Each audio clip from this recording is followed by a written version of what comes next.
Good afternoon everyone. Rajasthan question bank पर आपका हार्दिक स्वागत है। आज की जो क्लास है हमारी वो आपके किससे रिलेटेड है? ज्योग्राफी से रिलेटेड है। इसकी ऑलरेडी 2 क्लास मैंने अपलोड कर दी है। अगर आप में से किसी ने नहीं देखी है तो आप जाके देख सकते हैं। देखिएगा, फर्स्ट क्वेश्चन क्या है आपका? फर्स्ट क्वेश्चन है बालू का स्तूपों का प्रकार नहीं है। ऑप्शन कौन कौन से दिए गए थे? एक दिया गया था आपको पैराबोलिक, एक दिया गया था बरखान, एक दिया गया था सीफ और एक दिया गया था आपको इंसेलबर्ग। अच्छा, तो इसमें से ये याद रखिएगा, ये जो तीनों के तीनों हैं ये आपके किसका एग्जाम्पल है? ये तीनों आपके एग्जाम्पल है बालू का स्तूप। अब दिमाग में आता है बालू का स्तूप तो याद रखना अपने देशी भाषा में कि जो रेत के टीबे पाए जाते हैं या रेत के टीले धोरे जिसे हम कहते हैं वही बालू का स्तूप है।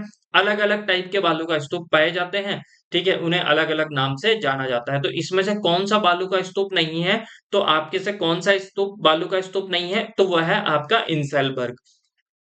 अच्छा, इंसेलबर्ग क्या है? दिमाग में ये क्वेश्चन आता है तो याद रखिएगा, इसको मैं बहुत छोटे से एग्जांपल से आपको समझाता हूं। याद रखिएगा आपको कि सपोज दो पहाड़ हैं आपके। एक पहाड़ है जिसका पत्थर थोड़ा सा कंपैरेटिवली, ठीक है, कैसा है? मुलायम है। कैसा है? मुलायम है। और दूसरा जो आपका पत्थर है वो कैसा है? कठोर है। अब देखिएगा, धीरे धीरे क्या होगा, इनका अपर्दन होता है। कोई भी पहाड़ हो, पर्वत हो, उसका अपर्दन होता है। अब आप कहोगे कि अपर्दन किसे कहते हैं? तो याद रखिएगा, जो वायु के द्वारा, हवा के द्वारा, वायु जल हो गया, इनके द्वारा पत्थर का तो कटाव तो होता ही है, ठीक है, उसे बोलते हैं हम अपर्दन। अब जब अपर्दन होगा तो एक बात बताइए, मुलायम का ज्यादा होगा या कठोर का? तो आप कहोगे मुलायम का। तो धीरे धीरे इस मुलायम जो ये पर्वत है आपका, ये पहाड़ है, इसका क्या हो जाएगा? अपर्दन हो जाएगा। जब अपर्दन हो जाएगा तो ये पहाड़ तो हो जाएगा छोटा और ये पहाड़ दिखाई देगा आपको बड़ा। और इसे ही कहा जाता है आपके इंसेलबर्ग। इसे ही आपके क्या कहा जाता है? इंसेलबर्ग। अब दिमाग में क्वेश्चन आता है कि इंसेलबर्ग का राजस्थान में कौन सा उदाहरण है? तो राजस्थान के अंदर उदाहरण है आबू पर्वत। कौन सा? आबू पर्वत आपके क्या है? इसका एग्जाम्पल है। अच्छा, अगर क्वेश्चन पूछा जाए आबू पर्वत कहाँ पे है, तो ये कहाँ पे है? माउंट आबू के अंदर है। और अच्छा, माउंट आबू कहाँ पे है? तो आपके सिरोही के अंदर है। कहाँ पे है? सिरोही के अंदर है। एक चीज और याद रखिएगा, यहीं से आप एग्जाम्पल कि, ठीक है, अगर आपसे पूछ लिया जाए कि राजस्थान का सबसे ऊंचा पठार कौन सा है? राजस्थान का सबसे ऊंचा पठार, राजस्थान का सबसे ऊंचा पठार कौन सा है? तो राजस्थान का सबसे ऊंचा पठार है, राजस्थान का जो सबसे ऊंचा पठार है वो कौन सा है? आपका उड़िया का पठार। कौन सा है? उड़िया का पठार। ये चीज याद रखिएगा, उड़िया का पठार आपके राजस्थान का सबसे ऊंचा पठार है। अब याद रखिएगा, यहां से एक चीज और याद रखिएगा, अगर आपसे पूछा जाए कि पैराबोलिक बालू का स्तूप, तो अगर पूछा जाए तो राजस्थान में सबसे ज्यादा पाया जाने वाला, राजस्थान में सबसे ज्यादा, राजस्थान में सबसे ज्यादा पाए जाने वाला बालू का स्तूप, राजस्थान में सबसे ज्यादा पाए जाने वाला बालू का स्तूप, याद रह जाएगा ये चीज आपको। अगर आपसे पूछा जाए कि राजस्थान में सबसे ज्यादा पाए जाने वाला बालू का स्तूप कौन सा है, तो पैराबोलिक जो बालू का स्तूप है राजस्थान में सबसे ज्यादा पाया जाता है। अब राजस्थान के अंदर मरुस्थलीय जिले, वैसे हम 12 मान के चलते हैं तो लगभग सभी जिलों के अंदर ये कौन सा पाया जाता है? कि पैराबोलिक बालू का स्तूप। पर अगर पूछा जाए कि मरुस्थलीय जिले जो आपके 12 हैं उनमें भी अगर एक जिला बताइए आप स्पेसिफिक कि जिसके अंदर सबसे ज्यादा पैराबोलिक बालू का स्तूप पाया जाता है, तो वो आपका फिर कौन सा हो जाएगा? बीकानेर। कौन सा हो जाएगा? बीकानेर। याद रह जाएगा। बरखान बालू का स्तूप के बारे में क्या याद रखना है कि जो अगर आपसे पूछा जाए कि सबसे तीव्र गति वाला बालू का स्तूप कौन सा? तीव्र गति वाला बालू का स्तूप, तीव्र गति वाला बालू का स्तूप, तो वो कौन सा बालू का स्तूप है? आपके बरखान बालू का स्तूप है। अच्छा, यहां से एक क्वेश्चन आपसे और पूछा जा सकता है कि ये बालू का स्तूप कहाँ पे पाए जाते हैं? तो देखिए, अलग अलग बुक्स में इसका अलग अलग दे रखा है, फिर भी आप ये याद रखिएगा थोड़ा सा कि बरखान बालू का स्तूप है, इसकी आकृति कैसी होती है? तो इसकी जो आकृति होती है वो कैसी होती है? अर्धचंद्राकार, अर्ध चंद्राकार, मतलब आधा चंद्राकार। आपके जैसे अर्ध चंद्रमा होता है उसकी आकृति के समान किसकी होती है, आपके बरखान की होती है। बरखान बालू का स्तूप की आकृति अर्ध चंद्राकार होती है, तीव्र बालू का स्तूप है। इसका मतलब राजस्थान के अंदर मरुस्थलीकरण जो ज्यादा से ज्यादा फैल रहा है, इसका कारण भी क्या है, आपके बालू का स्तूप है। तो ऑप्शन नंबर इसका तो हमने कौन सा देखा था, ऑप्शन नंबर 4 यहाँ पे आपका सही था। फिर नेक्स्ट देखिएगा, राजस्थान के कौन से क्षेत्रों में तारा बालू का स्तूप पाए जाते हैं। तो तारा बालू का स्तूप कहाँ पे पाए जाते हैं, तो इतने सारे ऑप्शन दिए थे, उसमें से कौन सा सही था आपका, तो तारा बालू का स्तूप मोहनगढ़ क्षेत्र जैसलमेर और सूरतगढ़ क्षेत्र गंगानगर के अंदर आपके क्या पाए जाते हैं, आपके तारानुमा बालू का स्तूप पाए जाते हैं। अच्छा, तारानुमा बालू का स्तूप की एक चीज और मैं बताता हूं आपको कि ये तारानुमा बालू का स्तूप कहाँ पे पाए जाते हैं। तो याद रखिएगा आप कि जहां पे शुष्क मरुस्थल शुष्क मरुस्थल शुष्क मरुस्थल में सर्वाधिक पाया जाता है। शुष्क मरुस्थल में सर्वाधिक सर्वाधिक एक बार यहां से एक क्वेश्चन और पूछा गया था, वो क्वेश्चन भी आप ये याद रखिएगा। वो क्वेश्चन आपसे क्या पूछा गया था कि ये तारोनुमा बालू का स्तूप कहां पे पाए जाते हैं। तो याद रखिएगा 25 सेंटीमीटर से 35 सेंटीमीटर सम वर्षा रेखा वाले सम वर्षा रेखा के के पश्चिम में ये बालू का स्तूप पाए जाते हैं। बालू का स्तूप पाए जाते हैं। ठीक है, ये चीज आपको याद रह जाएगी। तो 25 सेंटीमीटर से 35 सेंटीमीटर सम वर्षा रेखा के पश्चिम में ये बालू का स्तूप पाए जाते हैं। अब एक दिमाग में एक चीज और आ रही होगी कि ये 25 सेंटीमीटर सम वर्षा रेखा क्या है। तो याद रखिएगा, ये वैसी काल्पनिक रेखाएं होती है जहां जो समान वर्षा वाले स्थानों को जोड़ती है। जैसे मैंने कहा कि जैसे जोधपुर ले लिया, मैंने नागौर ले लिया, पाली ले लिया, मैंने कहा कि इनमें लगभग लगभग जो बारिश होती है ना, वो 25 सेंटीमीटर के आसपास ही होती है। तो यहां से एक काल्पनिक रेखा बना दी गई और उस रेखा को क्या कहा गया कि 25 सेंटीमीटर सम वर्षा रेखा। तो दो चीजें क्लियर हुई आपको कि तारानुमा बालू का स्तूप कहाँ पे पाए जाते हैं, शुष्क मरुस्थल में सर्वाधिक पाए जाते हैं, वैसे ये अर्धशुष्क मरुस्थल में भी पाए जाते हैं। दूसरी चीज, ये कहां पे पाए जाएंगे, 25 सेंटीमीटर सम वर्षा रेखा, 25 से ऑप्शन में आपको 25 सेंटीमीटर से 35 सेंटीमीटर सम वर्षा रेखा वाले स्थान दिए गए थे। ठीक है, ये ऑप्शन में आपको दिया गया था। एक चीज और याद रखिएगा, जहां पे आपके हमादा पाया जाता है, कहां पे हमादा पाया जाता है, वहां पे आपको कौन से बालू का स्तूप दे पाए जाएंगे, वहीं पे पाए जाएंगे आपके कौन से तारानुमा बालू का स्तूप। कौन से, तारानुमा बालू का स्तूप। अच्छा, अगर तारानुमा बालू का स्तूप होंगे तो इसकी मतलब इसकी आकृति तारे के समान होगी, और तारे के समान होगी तो वहां पे इसमें 3 से ज्यादा भुजा पाई जाती है।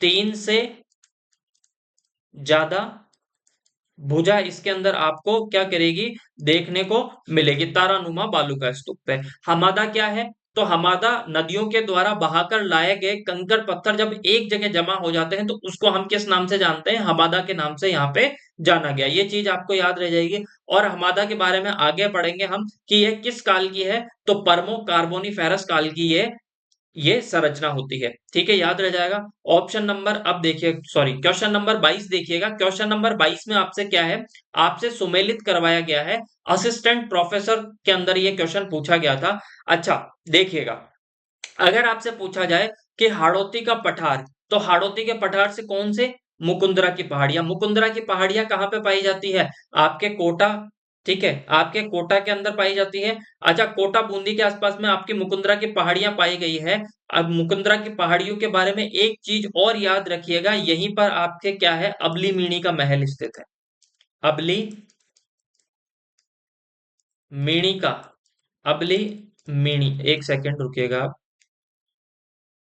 यहाँ पे क्या पाया जाता है, अबली मीणी का महल। अबली मीणी का महल याद रह जाएगा। एक तो यहाँ पे पाया गया आपके अबली मीणी का महल, कहाँ पे पाया जाता है, आपके मुकुंदरा की पहाड़ियां, और मुकुंदरा की पहाड़ियां कहाँ पे, हाड़ौती का पठार। और एक चीज इसमें और याद रखिएगा, यहाँ पे कौन से तोते पाए जाते हैं, गागरोनी तोते। ठीक है, यहाँ पे कौन से तोते मिलेंगे आपके? गागरोनी तोते। फिर ये चीजें ज्यादा हो जाएगी, फिर देखिएगा शेखावटी का पठार। तो शेखावटी के पठार से कौन से? अंतः प्रवाहित क्षेत्र। अच्छा, अंतः प्रवाहित क्षेत्र क्यों? क्योंकि यहाँ पे कौन सी नदी पाई जाती है? कांतली नदी। कौन सी नदी? कांतली नदी। और अगर आपसे कांतली नदी का उद्गम पूछ लिया जाए, कांतली नदी का उद्गम अगर आपसे पूछ लिया जाए, तो कांतली नदी का उद्गम कहां से होता है? तो खंडेला की पहाड़ियों से। कहां से? खंडेला की पहाड़ियों से। खंडेला की पहाड़ियों से किसका उद्गम होता है? आपके कांतली नदी का उद्गम होता है। अगर यहां से एक चीज और आपसे पूछ लिया जाए कि इसका प्रवाह क्षेत्र कौन सा है, इसका प्रवाह क्षेत्र कौन सा है, तो इसका प्रवाह क्षेत्र है आपके सीकर झुंझुनू। सीकर झुंझुनू। अगर आप कहोगे कि सर सीकर झुंझुनू नहीं है, नीम का थाना, तो नीम का थाना भी तो आपके कहाँ पे आ जाता है? आपके सीकर के अंदर आ जाता है नीम का थाना। हालांकि अभी इसे नया जिला बना दिया गया है, पर अभी जिलों के वापस, ठीक है, जिलों को वापस एक सम्मिलित करने के लिए एक नई कमेटी और बनाई गई है। तो याद रखिएगा, अभी जिले आपके 50 नहीं है, हो सकता है उनमें से कम हो जाए। तो ये याद रखिएगा कि इसका जो प्रवाह क्षेत्र है वो नीम का थाना है। नीम का थाना में भी कहा? खंडेला की पहाड़ियां। नीम का थाना सीकर के अंदर है और झुंझुनू के अंदर है। याद रह जाएगा। और यहाँ पे एक सभ्यता भी पाई गई थी, सुनारी सभ्यता। सुनारी सभ्यता। ठीक है, याद रह जाएगा। फिर नेक्स्ट देखिएगा आपसे कि गग्गर का मैदान। अच्छा, गग्गर का मैदान के पास में ये नाली आ जाएगी आपके। नाली क्या है? तो याद रखिएगा, नाली और पाट भेड़ की नस्ल है। ठीक है, भेड़ की नस्ल। ठीक है, तो जो आपके कौन सी नदी है? गग्गर नदी। कौन सी नदी? गग्गर नदी के प्रवाह क्षेत्र, जो गग्गर नदी का प्रवाह क्षेत्र होता है गंगानगर और हनुमानगढ़, स्पेशली हनुमानगढ़ में जो गग्गर नदी का प्रवाह क्षेत्र है, इसके पास में पाई जाने वाली जो भेड़ की नस्ल है, उसको किस नाम से जाना जाता है? हम नाली या पाट के नाम से जानते हैं। तो ये याद रह जाएगा आपको। फिर नेक्स्ट देखिएगा आपको कि मेवाड़ के पर्वतीय क्षेत्र, वहां पे कौन से गिरवा की पहाड़ियां पाई जाती हैं? तो ये ऑप्शन नंबर अब में आप मैच कर लीजिएगा। देखिएगा, ए का आपका कौन सा सही हो जाएगा? 3। तो यहाँ पे आपके मेवाड़ का है ना, तो ऑप्शन नंबर इसमें 3 भी दिया गया, इसमें 3 दिया गया, तो ये तो आपका एलिमिनेट हो गया। ठीक है, ये तो आपके एलिमिनेट हो गया। अब देखिएगा आपका बी का। ठीक है, बी का दोनों में क्या दिया गया है? एक यहाँ पे भी दिया गया है और एक यहाँ पे भी दिया गया है। फिर देखिएगा सी। सी का कौन सा है? 4। तो सी का 4 केवल और केवल यहाँ पे दिया गया, तो ऑप्शन नंबर 2 आपके क्या हो जाएगा? सही हो जाएगा। नेक्स्ट देखिएगा आपका बरखान पश्चिमी राजस्थान के कौन से क्षेत्रों में पाए जाते हैं? ठीक है, बरखान पश्चिमी राजस्थान के कौन से क्षेत्रों में पाए जाते हैं? अब दो चार चीजें मैं आपको याद रखूंगा। देखिएगा, पहले याद रखिएगा बरखान। अब देखो, बरखान के अंदर लास्ट में क्या आ रहा है? खान।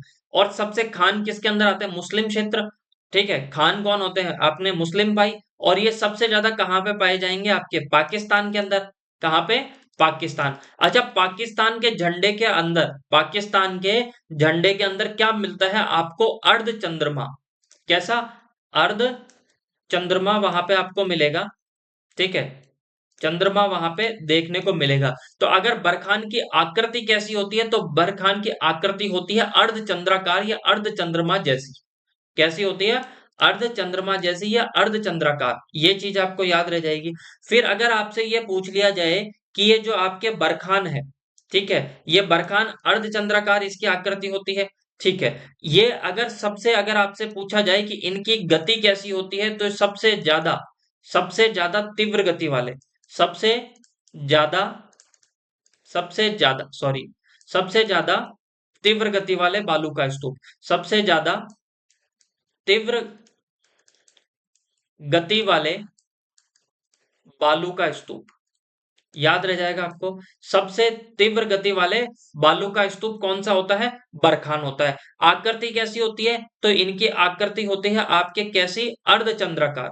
कैसी होती है आपके? अर्धचंद्राकार इनकी क्या होती है? आकृति होती है। यह चीज आपको याद रह जाएगी। अगर आपसे ये पूछ लिया जाए कि राजस्थान में मरुस्थलीकरण का अगर सबसे प्रमुख कारण कौन सा बालू का स्तूप है, तो वो कौन सा बालू का स्तूप है? आपके बरखान बालू का स्तूप है। अच्छा, ये कहाँ कहाँ पे पाए जाएंगे? तो देखो, ये आपके बाड़मेर में भी पाए जाएंगे। ठीक है, बाड़मेर। अच्छा, बाड़मेर में कहाँ पे? तो बाड़मेर के अंदर बालोतरा। बाड़मेर के अंदर बालोतरा। अच्छा, और कहाँ पे पाए जाएंगे? तो ये आपके बीकानेर। अब बीकानेर में दो चीजें याद रखिएगा। बीकानेर के अंदर कहाँ कहाँ पे, एक तो आपके लूणकरणसर, लूणकरणसर, और बीकानेर में कहाँ पे पाया जाएगा, तो बीकानेर के अंदर देशनोक में। कहाँ पे, देशनोक में। अच्छा, और कहाँ पे पाया जाएगा, तो और पाया जाता है आपके सीकर, और सीकर के अंदर भी कहाँ पे, तो सीकर के अंदर नीम का थाना।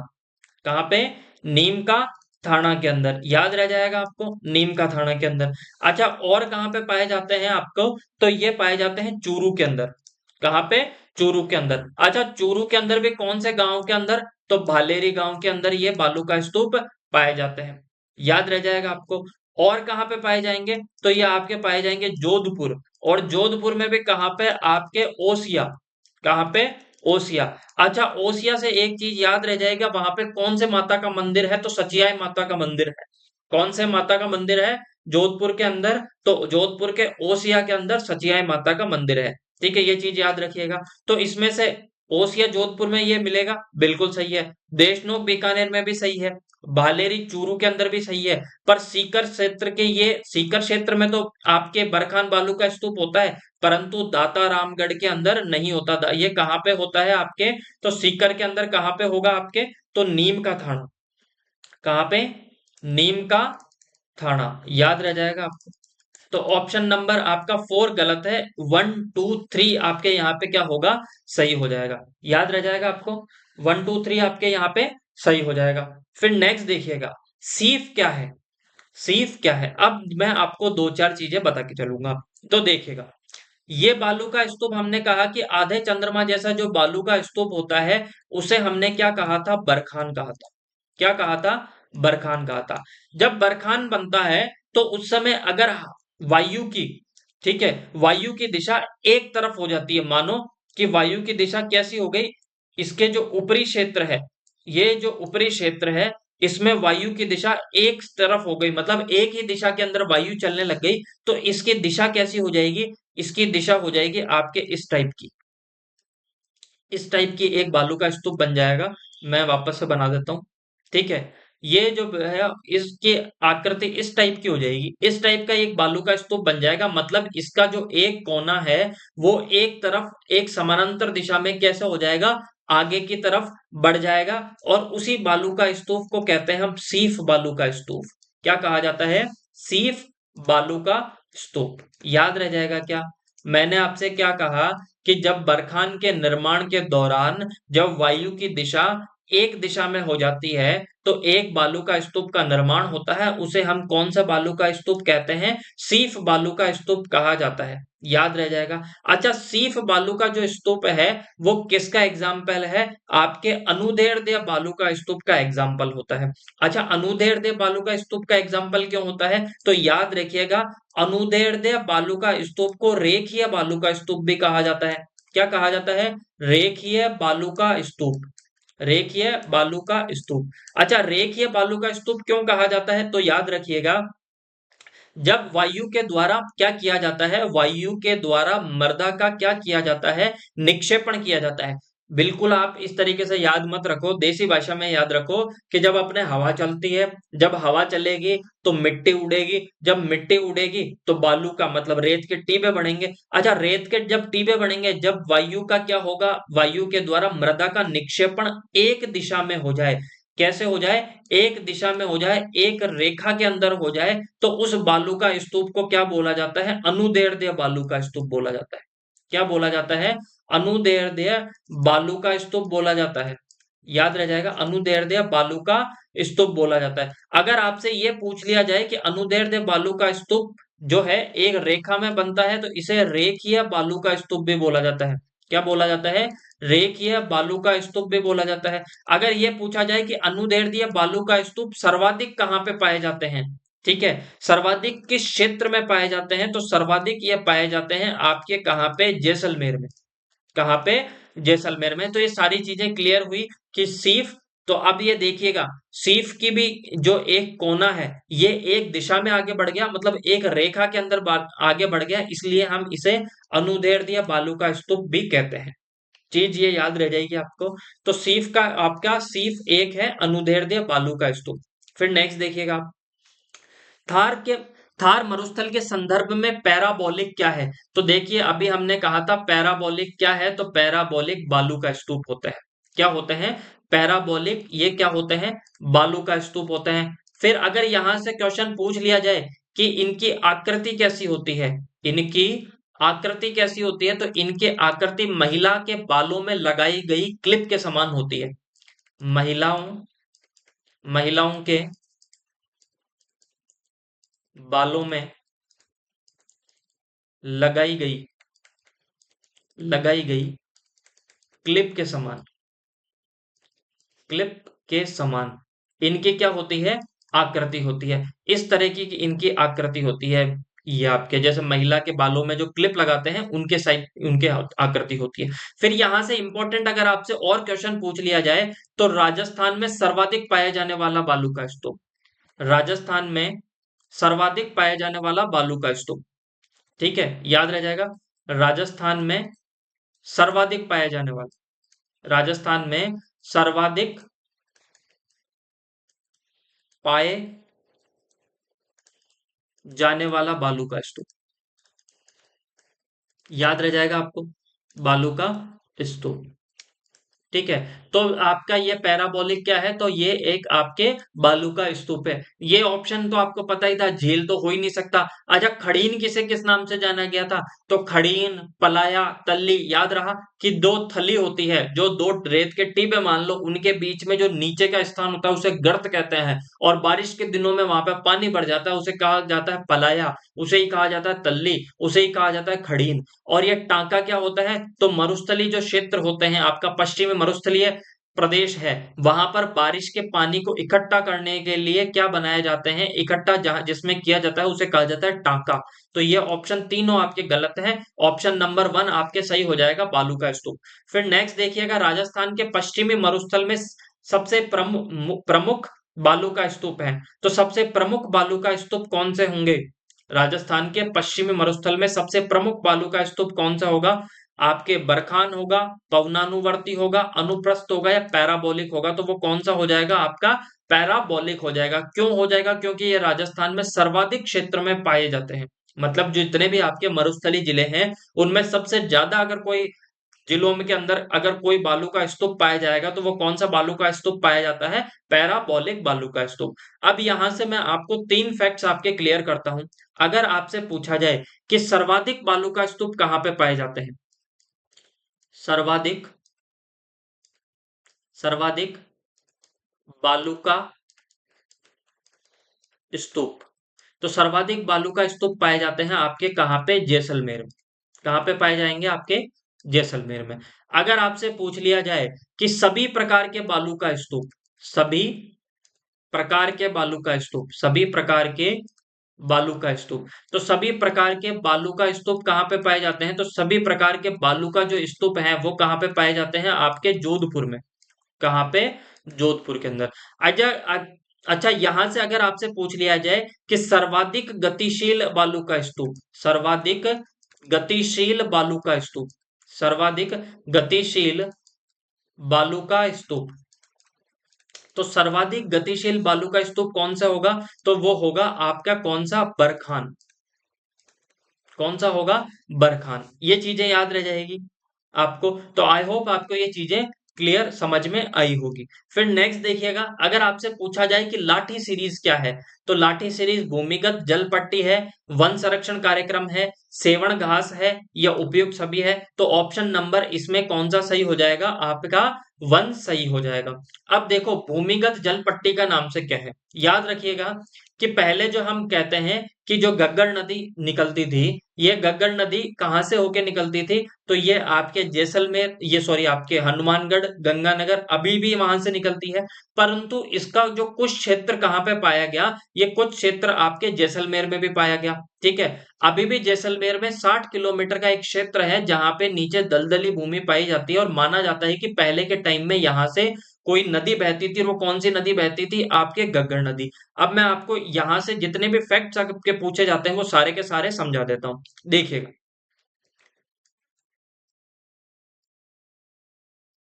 देखिएगा, ये एक क्या है? भूगर्भिक जलावशेष है। क्या है? भूगर्भिक जलावशेष, जलावशेष। ठीक है। अच्छा, ये कहां से कहां तक पाई जाती है लाठी सीरीज? तो यह आपके मोहनगढ़, कहां से? मोहनगढ़ से लेके पोखरण के बीच में।